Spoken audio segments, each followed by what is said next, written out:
नवादा के अकबरपुर थाना क्षेत्र के पचगामा गांव में एक विवाहिता की गला दबाकर हत्या कर दी गई। घटना की सूचना मिलने पर पुलिस घटनास्थल पहुंचकर शव को कब्जे में लेकर पोस्टमार्टम के लिए सदर अस्पताल भेजा। वहीं मृतका के पिता मुरारी रावत ने बताया कि रात में सभी लोग सोए हुए थे। इसका फायदा उठाकर दामाद रंजीत मंडल ने मेरी बेटी की गला दबाकर हत्या कर दी और फरार हो गया। फिलहाल हत्या के कारणों का पता नहीं चल सका है। पुलिस मामले की जाँच में जुटी है। अररिया के कुर्साकांटा के सुंदरनाथ धाम मंदिर में सिकटी विधायक विजय मंडल के पुत्र की शादी समारोह में पहुंचे डिप्टी सीएम तारकिशोर प्रसाद पहुंचे, जहां पत्रकारों के सवाल पर वे भड़क उठे। उन्होंने स्पष्ट रूप से कहा कि वे सवालों का जवाब नहीं दे सकते हैं। उन्होंने आगे कहा कि आपको जो अपने ब्लॉग या बॉक्स और कॉलम में लिखना है, छापना है, वो छाप सकते हैं। दरअसल 1 साल पहले महाशिवरात्रि के मेले का उद्घाटन समारोह में डिप्टी सीएम ने पर्यटन के रूप में इस इलाके को विकसित करने के लिए विद्यापति सर्किट से जोड़ने सहित कई वादे खुले मंच पे किया था, लेकिन किसी तरह की पहल अब तक नहीं किए जाने को लेकर पत्रकारों ने सवाल किया तो वे आपे से बाहर हो गए और धमकी देते हुए खड़े होकर शादी समारोह के पंडाल से बाहर जाने लगे। सासाराम में एक 2 साल की बच्ची के साथ दरिंदगी का मामला सामने आया है। पीड़ित बच्ची की मां ने बताया कि घर के नजदीक बच्चे खेल रही थी। इसी दौरान एक लड़का अपने घर में ले जाकर बच्ची के साथ रेप की घटना को अंजाम दिया। बच्ची के रोने बिलखने की आवाज पर परिजनों ने देखा तो बच्ची खून से लथपथ मिली। फिलहाल पीड़ित परिजन नगर थाना सासाराम की अभिरक्षा में सदर अस्पताल सासाराम पहुंचकर पीड़ित बच्ची की इलाज में जुटे हैं। वहीं महिला चिकित्सक डॉक्टर सौम्या ने बताया कि बच्ची के साथ रेप होने का मामला है। बच्ची की उम्र 2 वर्ष है। फिलहाल इलाज जारी है। वहीं आरोपी लड़का फरार बताया जा रहा है। नगर थाना सासाराम की पुलिस अगली कार्रवाई में जुटी है। मुजफ्फरपुर पहुंचे पूर्व मुख्यमंत्री जीतन राम मांझी ने देश भर में जुलूस को लेकर सवाल उठाया। प्रेस कॉन्फ्रेंस को संबोधित करते हुए मांझी ने कहा कि जिससे देश की आज़ादी को खतरा हो उस पर पाबंदी लगाया जाना चाहिए। बता दें कि 14 अप्रैल से 23 अप्रैल तक बाबा साहेब भीमराव अंबेडकर की जयंती मनाई जा रही है, जिसको लेकर वे मुजफ्फरपुर पहुंचे हैं। उन्होंने कहा कि बाबा साहेब के विचारों को लेकर चलना चाहिए। देश की बड़ी आबादी आज भी सामाजिक, शैक्षणिक, आर्थिक और राजनीतिक दृष्टिकोण से अब भी पिछड़ा हुआ है। कुछ लोग इसमें आगे बढ़े हैं। पिछड़े हुए लोगों को आगे बढ़ाया जा सकता है और जिस बात से राष्ट्रीय एकता व अखंडता की आज़ादी को ही खतरा हो, वैसे धार्मिक जुलूस और आयोजनों पर भारत सरकार को रोक लगा देना चाहिए। मोतिहारी के पिपरा कोठी थाना क्षेत्र में बंधन बैंक के कर्मी को पिस्तौल के बट से जख्मी कर 1 लाख रुपए की लूट की गई। जख्मी बैंक कर्मी सुजीत कुमार मुजफ्फरपुर जिला के गायघाट का रहने वाला है और बंधन बैंक में कलेक्शन एजेंट का काम करता है। घटना पिपरा कोठी थाना क्षेत्र के सूरजपुर गाँव के पास की है। एक बाइक पर सवार 3 अपराधियों ने घटना को अंजाम दिया। सुजीत कुमार ने बताया कि वह बंधन बैंक के मठिया जिरात शाखा कलेक्शन एजेंट है और सूरजपुर गांव से 1,09,700 कलेक्शन किया था।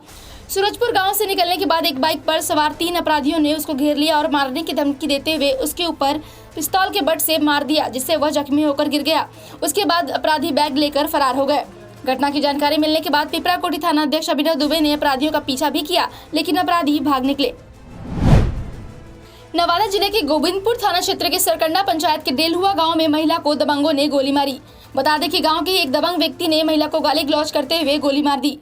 महिला के बच्चों के शोर शराबे पर ग्रामीणों ने महिला को आनंद फानंद में गोविंदपुर थाना लाया, जहां पुलिस ने महिला को इलाज के लिए प्राथमिक सामुदायिक स्वास्थ्य केंद्र गोविंदपुर भेजा।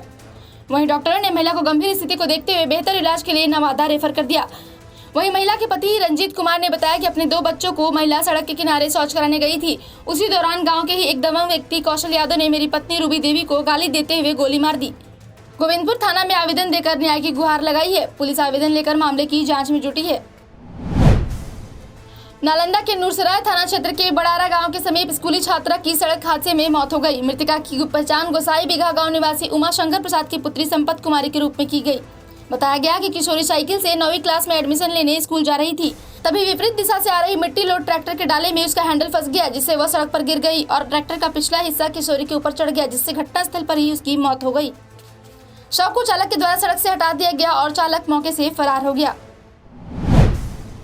पटना के बीजेपी कार्यालय में कला संस्कृति प्रकोष्ठ के द्वारा दक्ष देश शिल्प कला सम्मान समारोह का आयोजन किया गया।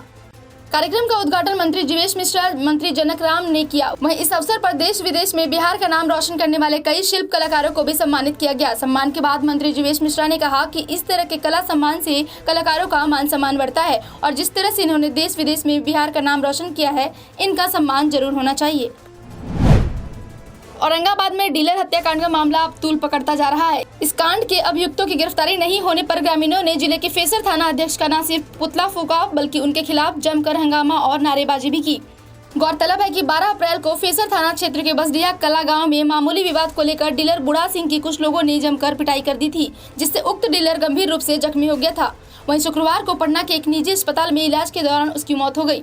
इस मामले में थाने में प्राथमिकी दर्ज कराने के बावजूद भी अभी तक अपराधियों की गिरफ्तारी नहीं होने से नाराज ग्रामीणों ने आंदोलन की तैयारी कर ली है और सड़क पर आगजनी कर थानाध्यक्ष को हटाने की मांग कर रहे हैं। ग्रामीणों का कहना है कि इस कांड के सभी अभियुक्तों को जल्द गिरफ्तार किया जाए। अगर जल्द गिरफ्तारी नहीं होगी तो आगे और उग्र आंदोलन करेंगे।